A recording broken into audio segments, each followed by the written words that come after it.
کیا جاتا ہے۔ قاضی جب نکاح پڑھا رہا ہو اسی وقت وہ دولہے کے گھر والے وہ دولہا اگرچہ وہ نقدی وہ رقم ادا کر دے گے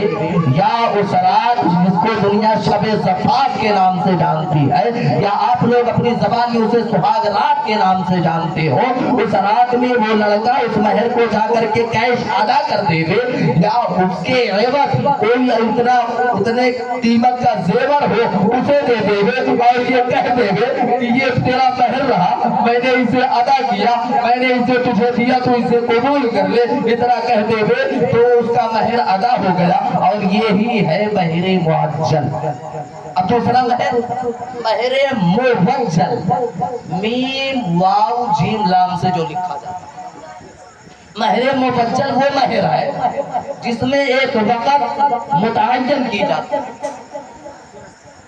کہ اب اچانک کوئی شادی ایسی پڑ گئی کہ لڑکی کے گھر میں کوئی بیمار ہے یا لڑکے کے گھر میں کوئی اتنا زیادہ حلیم ہے ان کے والدین میں کہ ان کی یہ خواہشیں ہیں کہ نہیں میرے بیٹے کی شادی میرے آنکھوں کے سامنے ہو جانی چاہیے یا میرا انتقال ہو جائے، خدا بہتر جانے کیا ہوگا۔ تو اس حال میں اب لڑکی کے پاس رقم نہیں ہے کہ وہ کیش ادا کر سکے مہر، تو اس کے لیے شریعت نے اتنی اجازت دی ہے کہ ایک وقت آپ متعین کریں، ایک ہفتہ یا ایک مہینہ یا ایک سال یا 10 سال یا جو بھی آپ وہ مناسب وقت مقرر کریے جن وقتوں میں آپ کے پاس اتنا روپیہ آ جائے، اور جب آ جائے آپ فوراً اسے ادا کر دیں، اس کو مہر موجل کہا جاتا ہے۔ لیکن ہمارے یہاں کیا معلوم، آج ہمارے باپ دادا یہاں کتنے ایسے بیٹھے ہوں گے نا جن کی بیویاں اس زمین سے اٹھ کے چلی گئی ہوں گی، ان کا مہر ادا نہیں ہوگا۔ مر جانے کے بعد ہمارے یہاں یہ دیکھا جاتا ہے، کہا جاتا ہے جا کر کے کنوں میں بول دو کہ میں نے تمہارے مہر کو معاف کر دیا۔ یاد رکھو مذہب اسلام کے اندر یہ طریقہ بالکل باطل ہے، اس کی کوئی اصل نہیں ہے۔ آپ کا مہر ادا نہیں ہوا، آپ کو اس کا گناہ بھگتنا پڑے گا، کوئی مائی کا لال آپ کو نہیں بچا سکتا۔ یہ مہر موجل جو ہے جو وقت مقرر کر دی جائے اس پہ آپ ادا کرو، یہ 2 طریقے کا مہر ہو گیا، آپ سمجھ لیے اس کو۔ اب تیسرا مہر جو ہے وہ مہر مثل ہے۔ اب مہر مثل کس کو کہتے ہیں اس کو بھی آپ سمجھ لیں۔ مہر مثل اس مہر کا نام ہے کہ قاضی جب نکاح پڑھانے چلے تو اس میں مہر کا تذکرہ کرنا بھول جائے یا اپنے رجسٹر میں اس بات کو نوٹ کرنا وہ بھول گیا کہ مہر نوٹ ہی نہیں کیا اور قاضی نے نکاح پڑھا دیا، مہر کا تذکرہ نہیں ہوا،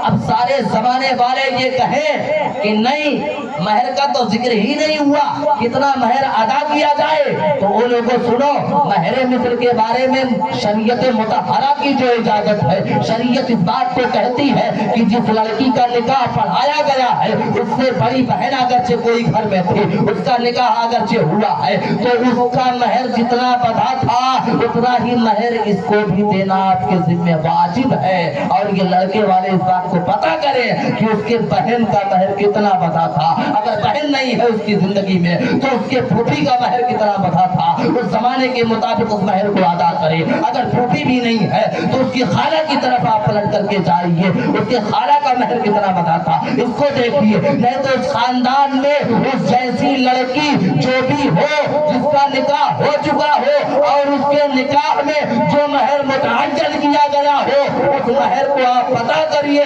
آپ اتنا مہر ادا کیجیے، اس کو جو ہے مہر مثل کہا جاتا ہے۔ تو مہر یہی 3 طریقے کی۔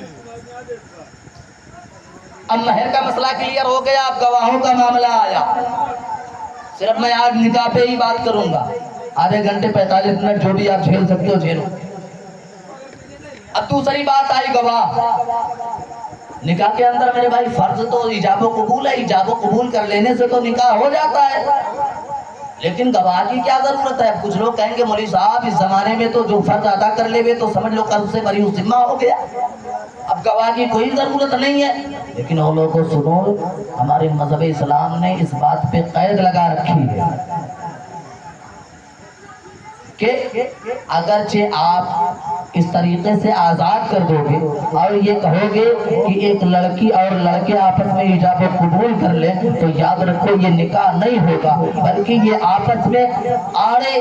چوری چھپ کے ایک دوسرے سے ایجاب و قبول کر کے ان سے زنا کے گناہوں کا ارتکاب زیادہ ہوگا، یہ زنا کے دہانے تک جائیں گے اور ان سے زنا سرزد ہوگا۔ اس لیے میرے نبی نے کہا کہ یہ گواہ جو ہے یہ ضروری ہے، اور ان کا تذکرہ، ان کا شمار واجب میں اس لیے کیا گیا ہے تاکہ تم جبراً کسی بھی حال میں دو گواہوں کا انتظام کرو۔ جب گواہ ہوں گے تو اس لیے عام ہوگا، جب دو لوگ ہوں گے دونوں طرف کے ہوں گے۔ آج اس زمانے میں آپ بخوبی جانتے ہو، اگر ہمارے گھروں میں کوئی بات ہوتی ہے تو پورے زمانے میں اس بات کا شور ہوتا ہے، تو اس لیے گواہ لڑکی کی طرف سے لیا جاتا ہے، دوسرا لڑکے کی طرف سے لیا جاتا ہے، اور اگر اس کے علاوہ تو گواہ کے علاوہ کوئی بھی نہ ہو تب بھی پورے دونوں آبادیوں میں اس بات کا شہرا ہو جائے گا کہ فلاں کی بیٹی کا نکاح ہوا ہے، فلاں کے بیٹے کے ساتھ فلاں کی بیٹی کا نکاح ہوا ہے، دونوں میں اتنے عام ہو جائے گا۔ اور یہ چیز جو ہے مذہب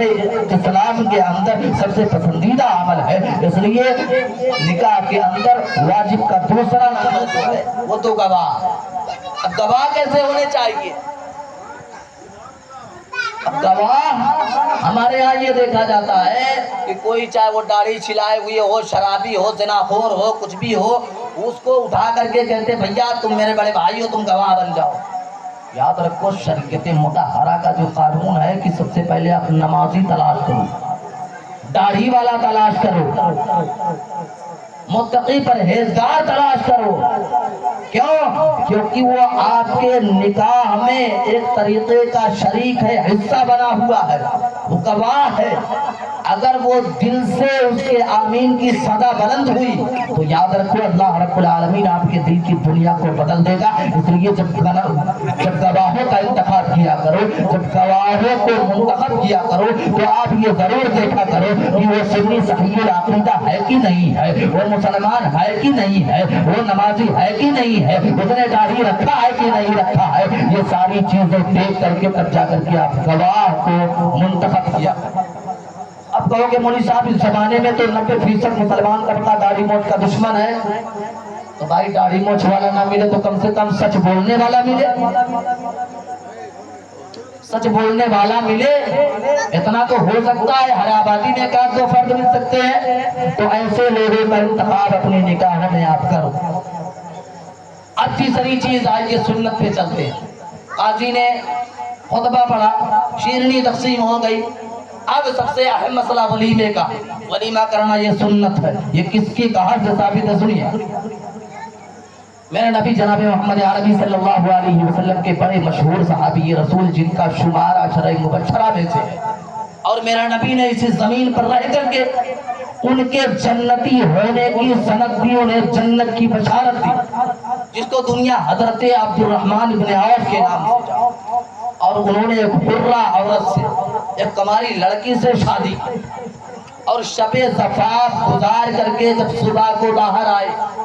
تو ان کے لباس پہ زردی کے رنگ لگے ہوئے تھے۔ عورتیں جو میک اپ وغیرہ کرتی ہیں، جو کرکرے وغیرہ لگے ہوتے ہیں، اس زمانے میں جو چیزیں مہیا تھی وہ ان کے لباس پر لگا ہوا تھا۔ تو میرا نبی جناب محمد عربی صلی اللہ علیہ وسلم نے پوچھا کہ اے عبد الرحمن بن عوف، ذرا یہ بتاؤ تمہارے لباس پر، تمہارے بدن پر یہ زردی کیسی ہے؟ حضرت عبد الرحمن بن عوف رضی اللہ تعالیٰ عنہ نے فرمایا یا رسول اللہ صلی اللہ علیہ وسلم، میں نے کل کو نکاح کیا ہے ایک خاتون سے، میرا نبی نے مبارکبادی پیش کی ہے، اور اس کے بعد کہا ہے اے عبد الرحمن سنو،